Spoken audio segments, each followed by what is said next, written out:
उनको तो फिर संन्यास लेना पड़ेगा। चलिए शैलेश पांडे साहब के पास चलते हैं। इस वक्त वो भारतीय जनता पार्टी के बड़े खुश होंगे इस वक्त। तो वो शैलेश पांडे जी नमस्कार। नमस्कार नमस्कार, कैसे जय सिया राम सर, जय सिया राम, हर हर महादेव। थोड़ी इस टोटल जय सिया राम, जय सिया पूरे राम। भगवा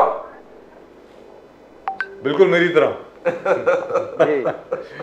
तो शैलेश पांडे जी 400 पार कल 100% 411 सीटें आएंगे, मेरा ये आकलन शुरू से रहा है, शुरू से कह रहा हूँ और आज भी कह रहा हूँ, और कल आप हम सेलिब्रेट करेंगे इसे।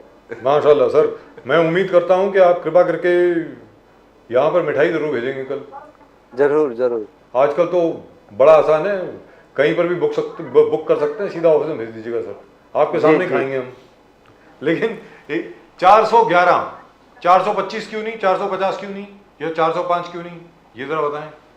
देखिए, हमने शुरू से ही कहा था कि 400 पार आएगा, और मुझे जो आकलन मेरा रहा वो ऐसा लगता है कि 411 के से ज़्यादा सीटें आ रही हैं। और जिस हिसाब से मोदी जी ने 10 साल देश की सेवा की है, चाहे वो इंफ्रास्ट्रक्चर के विषय में हो, चाहे विरासत के विषय में हो, और वो हर फेस में हमने देखा कि फेस बाय फेस लोगों का उत्साह और चुनाव में मोदी जी के प्रति रुझान बढ़ता गया। और ये मोहर लगता है उनके पिछले 10 साल के विकास और विरासत के कार्य पे, उनके फौलादी नेतृत्व पे, उनके विश्व गुरु के नेतृत्व पे, और उन्होंने जो मोदी जी की गारंटी दी उन सारे विषयों पर मुझे पूरा ये रिजल्ट जो आ रहा है। और खास तौर से जो एनडीए अलायंस बार बार आलोचना कर रहा था कि हम 200 में निपटा देंगे, 150 में निपटा देंगे, पूरा माहौल खराब हो गया, जबकि एनडीए अलायंस और राहुल गांधी ने पूरे चुनाव प्रचार के दौरान हम विकास की बात करते थे, हम विरासत की बात करते थे, हम आने वाले समय में भारत को, भारत माता को विकसित भारत बनाने के लिए विश्व गुरु बनाने की बात करते थे। लेकिन राहुल गांधी और एनडीए अलायंस ने सिर्फ और सिर्फ झूठ परोसा जनता के सामने, अफवाह फैलाई, भ्रम फैलाया कि संविधान खतरे में है, तानाशाही ला देंगे, 400 चाहिए, इसके लिए तानाशाही आ जाएगा, इलेक्शन खत्म हो जाएगा, पता नहीं क्या क्या बातें की। जबकि मोदी जी ने स्वयं ये बात बताई थी कि लगभग 400 से ज्यादा सांसद एनडीए के पास, उनके पास तो पिछले 5 सालों में रहे, 10 सालों में रहे, लेकिन इसके बावजूद भी कभी भी उन्होंने संविधान का दुरुपयोग नहीं किया, कांग्रेस की तरह। जैसे कि कांग्रेस ने 110 बार संविधान का दुरुपयोग किया, उसमें संशोधन किया, संविधान को छेड़ा। और उसके साथ ही कभी भी भारतीय जनता पार्टी मोदी जी के नेतृत्व में पूरे देश के अंदर कोई भी विरोधी पक्ष की राज्य सरकार को गिराया नहीं। जिस तरह से कांग्रेस ने अपने शासनकाल में तानाशाही लाकर, चाहे उत्तर प्रदेश सर, आपका मतलब है बर्खास्त नहीं किया, सरकारों के गिराने का काम किया। सर आपका मतलब है बर्खास्त नहीं किया, गिराया नहीं, हाँ वही, बर्खास्त नहीं किया, एक भी सरकार बर्खास्त नहीं किया। अंडर 356 आज तक कभी 356 का इस्तेमाल नहीं किया गया, 356 का कभी भी दुरुपयोग नहीं किया मोदी जी ने और भारतीय जनता पार्टी। सर उपयोग ने भी नहीं किया गया, आप दुरुपयोग की क्या बात कर रहे हैं। तो इसीलिए देश की जनता ने मोदी जी की बात को समझा, और वो देश की जनता ये समझ गई कि राहुल गांधी सिर्फ और सिर्फ मूर्ख बना रहे, भ्रम फैला रहे, अफवाह फैला रहे। पांडे जी, राहुल गांधी मल्लिकार्जुन खड़गे जी ने कहा कि हमारा टारगेट है 295, हम 295 सीट्स लेने वाले हैं। मल्लिकार्जुन खड़गे, सोनिया गांधी कह रहा कि रिजल्ट्स ऑपोजिट होगा एग्जिट पोल्स का विपरीत रिजल्ट्स होगा। दिग्विजय सिंह आगे जाकर कह रहा अगर 300 से ज्यादा बीजेपी को मिला तो इसका मतलब है ईवीएम रिग्ड है। तो ये क्या चल रहा पांडे जी? ये एग्जिट पोल्स एक तरफ है, आपका दावा कुछ और है, सोनिया जी, खड़गे साहब सब अलग कह रहे, क्या है पांडे जी? देखिए प्रदीप जी, ये ईवीएम का रोना तो कांग्रेस पार्टी का पहले से ही है, एनडीए अलायंस का पहले से, आज का रोना नहीं है। और वो उनको वही रोना है, क्योंकि उनके वो देखिए सच को एक्सेप्ट करने के लिए साहस लगता है, हिम्मत लगता है, ताकत लगती है। और आज साहस नहीं है एनडीए अलायंस के पास, ताकत नहीं है एनडीए अलायंस के पास। उनके पास सिर्फ भ्रम और झूठ, अफवाह फैलाने के अलावा उनके पास कुछ भी नहीं है। वो हर बात में झूठ बोलना, भ्रम फैलाना, अफवाह फैलाना। अब जब वो देख लिए, समझ लिए कि उनकी सरकार आने वाली नहीं, तब वो उनका रोना शुरू हो गया, ईवीएम का रोना शुरू हो गया है। लेकिन मैं आपको बताना चाहूँगा कि हमने पिछले 3 महीने से लगातार आपके चैनल पे, राजीव जी आपके साथ, प्रदीप जी आपके साथ, मैं सतत चर्चा पे रहा। जब जब आप लोगों ने मुझे आवाज़ दिया, मैं हमेशा आपके साथ चर्चा किया। और मैं 3 महीने से लगातार, और मेरे जैसे अनेक भारतीय जनता पार्टी के प्रवक्ता और हमारे महायुति के प्रवक्ता, शुरू से ही हम एक ही बात कर रहे हैं, 400 पार, 400 पार, 400 पार। और हमने ये जो विश्वास दिया मोदी जी की गारंटी के कारण, हमने ये जो बात कही वो मोदी जी के विकास नीति पर, उनके कूटनीति पर, उनके राष्ट्र नीति पर, उनके राष्ट्रवाद की नीति पर, और हम अपनी बात पर शुरू से अटल थे, अटल हैं और शैलेश अटल पांडे रहेंगे। जी, ये बात तो बिल्कुल चुस्त दुरुस्त है कि शुरू से आज तक आप 400 पार पर अडिग रहे हैं, लेकिन ये परिणाम जो है, जो कल आने वाला है, आपके मुताबिक ये 400 पार, यानी बीजेपी को खुद को 350 के करीब या 360 या 70 जितनी भी आएंगी बीजेपी की, मुझे ऐसा लगता है 305 और 315-20 के बीच में रह जाएंगी, मुझको ऐसा लगता है। वी कैन ऑलवेज डिफर, ऐसी क्या बात है। आपको क्या लगता है ये इसकी वजह से है क्योंकि बीजेपी ने इतने लाभार्थी बनाए पूरे के पूरे देश में, या इसकी वजह से है कि पक्के मकान दिए गए लोगों को, या इसकी वजह से है कि नल से जल योजना शुरू की गई? मानता हूं हर नल से जल अभी तक नहीं आया, तो क्या वजह है इसकी, ये बताएं सर। देखिए, मैंने पहले भी बताया राजीव जी कि 2 विषय में 2 धारा की बात कर रहा हूं। एक तरफ विकास, दूसरी तरफ विरासत, भारत के प्राचीन गौरव, प्राचीन इतिहास, प्राचीन संस्कृति, परंपरा और विरासत का उत्थान। मुझे ऐसा लगता है कि पिछले 65 साल के कांग्रेस के राज्य में देश की जनता, खास तौर से बहुसंख्यक समाज पर जो अन्याय और अत्याचार कांग्रेस शासित सरकारों ने किया था, जिस तरह से उन्होंने मुस्लिम तुष्टीकरण किया था, अल्पसंख्यक तुष्टीकरण किया था, उससे कहीं न कहीं बहुसंख्यक हिंदू समाज की भावना आहत हुई थी। जब देखो तो सनातन धर्म का अपमान, भगवान राम के मंदिर का न्योता ठुकराना, भगवान राम के आंदोलन में सहभाग न होना, भगवान राम के भक्तों पर गोलियां चलाना, सनातन धर्म का रोज सुबह शाम दोपहर को अपमान, मोदी जी पूजा करते हैं तो उस पर टीका टिप्पणी करना, मोदी जी द्वारिका जाते हैं तो उसको नौटंकी कहना, मोदी जी को गालियां देना, जो विकास पुरुष है, जिनको जन जन अपने मन में बसा के रखा है। एक तरफ तो इन्होंने हमारे जो विरासत थी, संस्कृति था, प्राचीन परंपराएं, सनातन धर्म, उसका जो बार बार अपमान किया। मैं बार बार ये कहता था हर चैनल पे कि देखिए, ये जो जिस तरह से सनातन धर्म का अपमान कर रहे हैं, ये सनातन धर्म का अपमान करना, ये कांग्रेस पार्टी एनडीए नाइज के लिए विनाशकाली विपरीत बुद्धि है, और ये इनका विनाश कर देगी। और वही होगा, कल देखेंगे देश की जनता में, हिंदुओं में आक्रोश था, वो आक्रोश वोट में परिवर्तित हुआ है। शैलेश पांडे जी, उत्तर प्रदेश में अखिलेश यादव, राहुल गांधी जी एब्सोल्युटली कॉन्फिडेंस है। अखिलेश यादव जी कह रहे हैं कि मोदी जी के विजय रथ को हम यहीं पर रोकेंगे। उत्तर प्रदेश बहुत एसेंशियल है आपको जीतना। योगी आदित्यनाथ जी ने कहा 80 सीट मैं मोदी जी को समर्पित करता हूं हैट्रिक के माध्यम से। चलो 100% नहीं हो गए, मगर अखिलेश यादव जी का जो कहना, दावा कि हम विजय रथ को रोकेंगे, कितना सही है पांडे जी? ये अखिलेश यादव, कल देखना आप, खिसियानी बिल्ली खंबा नोचेंगे, ये भी ईवीएम का रोना रोएंगे। और ये सबसे ज्यादा गाली अगर किसी को देंगे तो ये राहुल गांधी को देंगे, और राहुल गांधी अखिलेश यादव को देंगे। ये हार का ठीकरा एक दूसरे पर फोड़ेंगे। ये अखिलेश यादव पिछले भी चुनाव में 2019 में भी 2014 में भी कह रहे थे कि ये बहुत बड़ी मेजॉरिटी से आ रहे हैं। तब तो बुआ और बबुआ भी इकट्ठे हुए थे, इस बार भाई भाई इकट्ठे हो गए। हाँ, लेकिन इससे कुछ भी फर्क पड़ने वाला नहीं है, क्योंकि उत्तर प्रदेश में डबल इंजन की सरकार ने बेहतरीन काम किया। मोदी और योगी जी की जोड़ी ने वहां पर एक ऐतिहासिक काम किया, चमत्कार किया।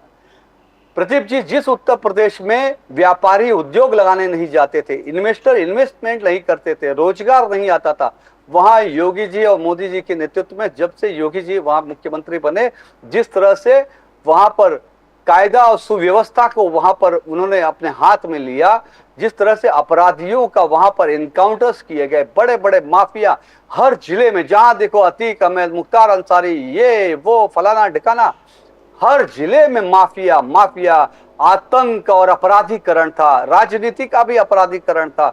आज उसका खात्मा, जराइम का खात्मा करने का काम उत्तर प्रदेश में योगी आदित्यनाथ जी के नेतृत्व में किया, मोदी जी के नेतृत्व में किया, अमित शाह जी के नेतृत्व में किया। आज जिसके वजह से वहां पे खुशहाली आई है, अमन आया है, चैन आया है, शांति आई है, उद्योग, व्यापार और चहुमुखी विकास हो रहा है। नए नए हाईवे, नए नए एयरपोर्ट, नए नए एम्स, नए नए हॉस्पिटल, मेट्रो का जाल उत्तर प्रदेश में बिछा है। उत्तर प्रदेश में ऐसे हालात, ऐसे विकास के काम आज तक कभी नहीं हुआ था। मगर समाजवादियों का कहना है कि 2 जिले में काम हुआ, दो जिले में डेवलपमेंट हुआ है। एक अयोध्या है, दूसरा काशी। बोले 80 में से सिर्फ 2 जिले में डेवलपमेंट हुआ, तो क्या उत्तर प्रदेश का डेवलपमेंट हुआ? तो ये इनका कहना है। समाजवादी जितने भी स्पोक्स पर्सन आते हैं कह रहे हैं कि 2 ही जिले में डेवलपमेंट, बाकी 78 का क्या इसको डेवलपमेंट मानेंगे? आप इसको कैसे देखते हो? कैसा है प्रदीप जी, जो जिस तरह का चश्मा पहनता है उस तरह की बात करता है। ये समाजवादी पार्टी जब भी इनकी सरकार आई तो इनको भी इनका एटा छोड़ के, इनको कुछ भी सफाई छोड़ के कुछ भी नजर नहीं आता था। सफाई महोत्सव, सफाई के विकास के अलावा, एक गांव के विकास के अलावा, और वो विकास कैसा? सिर्फ गाने बजाने का विकास, सिर्फ इवेंट का विकास, इवेंट मैनेजमेंट करने का।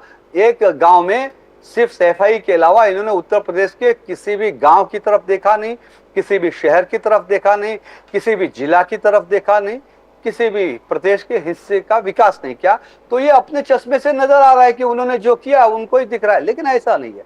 आज योगी आदित्यनाथ जी के नेतृत्व में, मोदी जी के नेतृत्व में, चाहे वो पश्चिमांचल का नोएडा हो, मेरठ हो, वो सारे जो पश्चिम के औद्योगिक बेल्ट हैं, हमारे गन्ना किसान के बेल्ट है, जाट बेल्ट है, वहां पर नए नए हाईवेज बने, नए नए उद्योग लाए गए। घेवर जैसा सबसे बड़ा एयरपोर्ट बनाने का काम वह पश्चिम उत्तर प्रदेश में किया गया। लेकिन यहाँ पर शैलेश पांडे जी, ये कहा जा रहा है कि ठाकुरों और राजपूतों ने तो कसम खाई थी 5 के 6 बार गंगा जल के ऊपर, आग के ऊपर, कि वो भारतीय जनता पार्टी का बिल्कुल समर्थन नहीं करेंगे। उसकी तो फुटेज भी देखी हमने यूट्यूब पे, हर जगह पे। ठाकुर राजपूत समाज जो है उन्होंने ये कहा है, और तो और छोड़िए, करनी सेना के जो अध्यक्ष हैं वो भी पहुंच गए थे अमेठी। उन्होंने कहा कि भाई जितने भी ठाकुर राजपूत समाज के लोग हैं वो भारतीय जनता पार्टी के बिल्कुल इस बार वोट नहीं देंगे उनको। तो उससे कोई फर्क नहीं पड़ेगा क्या? नहीं, मुझे ऐसा लगता है, देखिए भारतीय जनता पार्टी जो है, आज हम सभी लोग सामाजिक समरसता की बात करते हैं। भारतीय जनता पार्टी ने कभी जात पात इस विषय पे हमने कभी विश्वास ही नहीं किया। हम दबे कुचले की बात करते हैं, हम शोषित पीड़ित की बात करते हैं, हम गरीबों की बात करते हैं, हम किसानों की बात करते हैं, हम युवाओं की बात करते हैं, हम मजदूरों की बात करते हैं, हम महिलाओं की बात करते हैं, हम युवाओं के उत्थान की बात करते हैं, और समग्र मानव समाज के जाति गरीबों के लिए। क्योंकि मोदी जी हमेशा से गरीब कल्याण, गरीब कल्याण, गरीब कल्याण के अलावा दूसरा कभी उन्होंने कोई नारा नहीं दिया। उन्होंने जो दबे हैं, कुचले हैं, शोषित है, पीड़ित है, SC ST, आदिवासी समाज, दलित समाज, पिछड़ा समाज, अत्यंत पिछड़ा समाज, हमने उनके उत्थान के लिए काम किया। हम कभी जात पात की राजनीति में कभी गए नहीं। पुरुषोत्तम रूपाला साहब ने तो कहा कुछ ना राजपूतों के बारे में, राजपूत ठाकुर महिलाओं के बारे में कहा, उसके बाद उन्होंने माफी भी मांगी। लेकिन जहां तक ठाकुर समाज का प्रश्न है, उन्होंने कहा कि भाई इनको टिकट काय को दे रहे हो, राजकोट से किसी और को दे दो। आप लोग नहीं माने। जी बोलिए सर। देखिए, वो जो विषय था उन पर तुरंत उन्होंने उस पर माफी मांग ली थी। और मुझे ऐसा लगता है कि अगर ऐसा कोई विषय आता है और किसी व्यक्ति को आत्मग्लानि होती है, गलती से कोई बात कह जाता है और आत्मग्लानि होती है, वो माफी मांग लेता है, तो समाज ने उसको बड़े दिल से माफ भी किया और माफ किया। वरना मैं तो बहुत सारे लोगों से ये भी सुनता था कि योगी आदित्यनाथ पर्टिकुलर एक समाज के लिए ज्यादा वो ये कर रहे हैं, ठाकुरों के लिए ज्यादा काम करते हैं, ऐसा कहा गया था। मैं तो मेरे मुंह से ये नहीं कह सकता हूँ, लेकिन कहने वाले तो ये भी कह रहे थे। अगर उनकी ये बात सही है तो फिर ठाकुर नाराज क्यों होंगे भाई? फिर वो समाज क्यों नाराज होगा? और देखिए, ये जो सवर्ण समाज है, ये पारंपरिक भारतीय जनता पार्टी का पिलर है, पारंपरिक वोटर है, पारंपरिक अपने कंधे पर लेकर भारतीय जनता पार्टी को आज मजबूती के साथ इस जगह तक लेकर आया है। और सवर्ण समाज ने हमेशा अपनी त्याग भरी भूमिका देश के लिए उन्होंने समर्पित की, और हम उनका भी सम्मान करते हैं, सभी समाज का सम्मान करते हैं, और सभी समाज सबका, इसलिए मोदी जी ने हमेशा कहा सबका साथ, और सबका ये भी, विकास। और इसके ऊपर भी समाजवादी पार्टी वाले बहुत ज्यादा बोल रहे हैं, कांग्रेस भी बोल रही है, कांग्रेस इतना नहीं, समाजवादी वाले ज्यादा बोल रहे हैं कि बृजभूषण साहब जो हैं, रेसलिंग फेडरेशन ऑफ इंडिया के जो प्रेसिडेंट हुआ करते थे, उन्होंने तो रिजाइन कर दिया, बीजेपी ने उनको सजा भी दी और उनके साहिबजादे को दे दी टिकट, और उनके साहिबजादे का जो काफिला था उन्होंने 2 लोगों को मार दिया अभी रास्ते में, उससे भी बड़ा इफेक्ट पड़ेगा, ऐसा करके बोल रहे हैं लोग। पांडे जी, आपको लगता है इससे कुछ नहीं होगा? देखिए कैसा है कि ये सारे जो विषय थे, आज भारतीय जनता पार्टी के पार्लियामेंट्री बोर्ड ने बड़े ही विवेकपूर्ण ढंग से जो भी निर्णय लिया, तो बृजभूषण जी को तो टिकट दिया ही नहीं दिया। तो ये तो बड़ा ही साहसिक निर्णय था ना। कल तक यही लोग दाड़ के चैलेंज कर रहे थे कि वो क्या पार्टी झुक जाएगी? पार्टी कभी झुकेगी नहीं, पार्टी को वो तहस-नहस कर देंगे। और वो क्या है, प्रज्ञा सिंह ठाकुर को भी नहीं दिया, बिल्कुल दुरुस्त बात नहीं दिया। बिल्कुल, वो तो प्रधानमंत्री जी ने बोला ही था, जब उन्होंने गांधी जी के खिलाफ कुछ बोला था, प्रधानमंत्री जी ने कहा था कि मैं माफ नहीं करूंगा। भारतीय जनता पार्टी विचार की राजनीति करती है, वैचारिकता पर काम करती है, राष्ट्रवाद की राजनीति करती है, राष्ट्रवाद की, देशभक्ति की और देश के विकास की। हमारा मुख्य उद्देश्य अंत्योदय है। जो 140 करोड़ का अंतिम व्यक्ति है, उस अंतिम व्यक्ति का उत्थान करना, उसका उत्थान करके राष्ट्रीय एकात्मता के साथ भारत माता को विश्व शैलेश पांडे जी, दीनदयाल उपाध्याय जी को हमने भी पढ़ा है, लेकिन फिलहाल आपके सामने में ये बात रखना चाहता हूं। आपने 411 प्लस कहा कि 411 करीब आ जाएगी। अब 411 के करीब तभी आती है अगर आप अपना जो महाराष्ट्र का रिकॉर्ड है वो कायम रखें। जो एग्जिट पोल आ रहे हैं वो दिखा रहे हैं कि महाराष्ट्र में चुनाव आपका जरा फंसा हुआ है, ऐसा दिखा रहे हैं। देखिए एग्जिट पोल में थोड़ा बहुत, और मैंने भी बड़े गौर से देखा एग्जिट पोल को भी, तो बहुत सारे पोल्स में हर पोल में हम नीचे नहीं है, बहुत सारे एग्जिट पोल में महाराष्ट्र में भी हमारी अच्छी कंडीशन है। ठीक है, 2-4 सीटें आगे पीछे होंगी, लेकिन मुझे ये पूरा भरोसा है कि वो बड़े ही कम मार्जिन से होंगी। और हमने जो अपेक्षा रखी है महाराष्ट्र से, महाराष्ट्र की जनता हमें वो पूरा आशीर्वाद देगी और महाराष्ट्र में भी अच्छा रिजल्ट आएगा, क्योंकि महाराष्ट्र में ये छत्रपति शिवाजी महाराज का महाराष्ट्र है, ये छत्रपति संभाजी महाराज का महाराष्ट्र है, ये संतों का महाराष्ट्र है। और यहाँ पर जिस हिसाब से मुस्लिम तुष्टीकरण करके कांग्रेस पार्टी ने जिस तरह से मस्जिद मदरसों से ऐलान किया, वोट जिहाद करने की बात की गई थी इस महाराष्ट्र में, और खास तौर से वोट जिहाद के बाद उत्तर प्रदेश के से शुरू हुई थी। सलमान खुर्शीद जो कांग्रेस पार्टी के नेता हैं, उनकी बेटी ने ये ऐलान किया था। बेटी नहीं है उनकी बेटी कोई है ही नहीं, उनकी बेटी नहीं है, उनकी वो क्या लगती है, वो भतीजी है उनकी, भतीजी वो भी भतीजी, उनके जो कजन ब्रदर हैं उनकी बेटी है जी। भतीजी मतलब वो बेटी ही कहते हैं उसको, बेटी ही मानते हम, तो वो भतीजी जो है उन्होंने जो वोट जिहाद की बात कही, वो तो सबने देखा वोट जिहाद। जयराम रमेश ने कहा है कि अमित शाह जी ने 150 डिस्ट्रिक्ट मजिस्ट्रेट्स को डायरेक्टली फोन करके कहा, उनको इन्फ्लुएंस करना चाहा, उनको प्रेशराइज करना चाहा, कल के चुनाव के काउंटिंग के दौरान मदद मांगे। ये बहुत भारी चार्ज लगाए हैं अमित शाह जी पर। क्या इसमें आप कैसे देखते हो जयराम रमेश जी का जो एलिगेशंस है अमित शाह जी पर, 150 डिस्ट्रिक्ट मजिस्ट्रेट को डायरेक्टली फोन करना? पांडे जी, मैं तो अमित शाह जी से आपके चैनल के माध्यम से रिक्वेस्ट करूंगा कि जयराम रमेश जी का नार्को टेस्ट कराना चाहिए, कि ये जो बातें कह रहे हैं ये उनके पास कहां से रिकॉर्डिंग आई है, कि कैसे उनको पता चला ये सारी चीजें बातें। वो फिगर भी पता है सर उन्हें 150 का। हाँ तो वही तो कैसे आ गया? 150 लोगों से बात होती है और इनके पास एग्जैक्ट फिगर आता है, तो क्या इनके पास रिकॉर्डिंग आई है? कैसे आई? कैसे मालूम पड़ा? इतनी बड़ी इंटेलिजेंस जो गृह मंत्रालय के पास होनी चाहिए, वो देश के पास होनी चाहिए, वो एक जयराम रमेश के पास, वो इतनी बड़ी इंटेलिजेंस कहाँ से पहुंच गई? क्या इन्होंने इंटेलिजेंस में सेंध किया? और इंटेलिजेंस में सेंध करके ये जानकारी ली है तो इन्होंने देशद्रोह किया, इनके खिलाफ देशद्रोह का मुकदमा दायर करना चाहिए, लेकिन उसके पहले इनका नार्को टेस्ट करना चाहिए। तो बात करी है क्या अमित शाह जी ने? 150 बिल्कुल नहीं। देखिए अमित शाह जी अभी भी देश के गृह मंत्री हैं, और कायदा सुव्यवस्था देश का बरकरार रहे, इसलिए अगर वो किसी से भी बात कर सकते हैं। लेकिन ये जो बात कर रहे हैं जयराम रमेश, वो सरासर गलत बात है। वो कह रहे हैं कि उन्होंने इसलिए बात करी है कि भैया समझ लेना, अगर चुनाव हमारे खिलाफ जा रहा हो तो उसको उल्टा कर देना, ऐसा कोई बात कही है उन्होंने। ऐसा होता है क्या राजीव जी? ये सर वो जो बोल रहे हैं मैं बोल रहा हूँ सर, मुझे क्या पता।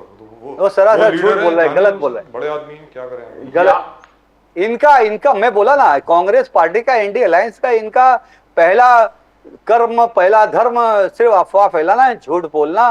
चलिए एक चीज तो बताइए, प्रदीप जी अपना सवाल पूछेंगे भाई, एक सेकंड, एक चीज तो बताइए, जो आर्टिकल 370 आप लोगों ने वापस लिया, 35A वापस लिया, चलिए ठीक है, उसके ऊपर तो हम बात कर चुके हैं पहले भी कि आप लोग वहां से क्यों नहीं चुनाव लड़ रहे, वो अलग बात है, नंबर 1। नंबर 2, राम मंदिर में जो प्राण प्रतिष्ठा पूजा हुई है उसमें पूरे भारत का आत्मसम्मान एक बार पुनः स्थापित हुआ है, इसमें कोई दो राय नहीं है।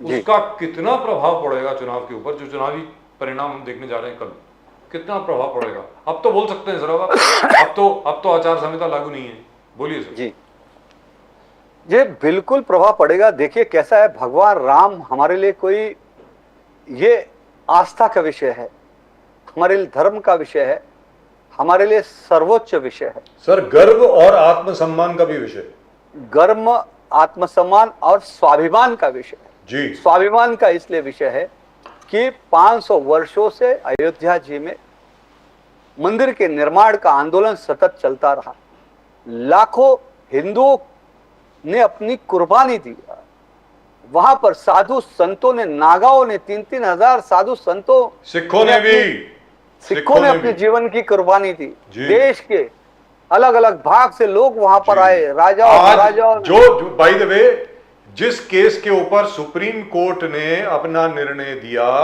वो तब फाइल हुआ जब 24 निहंग सिखों ने उस पूरी डिस्प्यूटेड जगह पर विवादित जमीन को अपने कब्जे में ले लिया और वहां पर पंडित जी को बुलाया और कहा कि यहां पे राम आरती शुरू कर दो।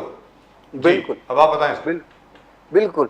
तो इसलिए देश की जनता जानती है, और राष्ट्रीय स्वयंसेवक संघ, विश्व हिंदू परिषद, बजरंग दल, भारतीय जनता पार्टी और तमाम हिंदूवादी संगठनों ने बड़ा लंबा संघर्ष किया इसके लिए। लाल कृष्ण आडवाणी जी के नेतृत्व में आंदोलन चला लंबा, वो गिरफ्तार भी हुए उसके लिए, और उस रथ यात्रा के संचालक हमारे देश के यशस्वी वर्तमान प्रधानमंत्री आदरणीय नरेंद्र मोदी जी रहे। लाखों लोग उस यात्रा में शामिल हुए, लाखों लोग जेल में ठूस दिए गए। मुलायम सिंह की सरकार ने राम भक्त कार सेवकों पर खुलेआम गोलियां चलाई, जिससे सरयू माता नदी लाल रक्त से, खून से लाल हो गई थी, और ऐसा निर्ममता भरा दृश्य दुनिया ने नहीं देखा होगा।